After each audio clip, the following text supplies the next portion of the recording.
As the government of Kenya, we are not just interested, but we will protect the business and the hustle of every Kenyan.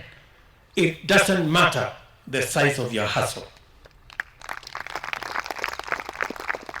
And I also want to tell you that the Jubilee administration, democratically elected, we believe in a well-trained, paid, professional police force that protects and serves every citizen, whether in the village or in town, whether in our informal settlements or in the suburbs, whether you are a mamamboga or a boda guy or somebody working in an office or a legislator, you are entitled to the services of a professional, well-trained police that is focused on protecting and serving the interest of every citizen.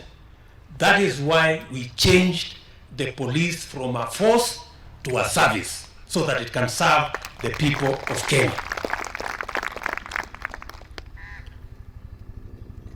And that is the position of the Jubilee administration.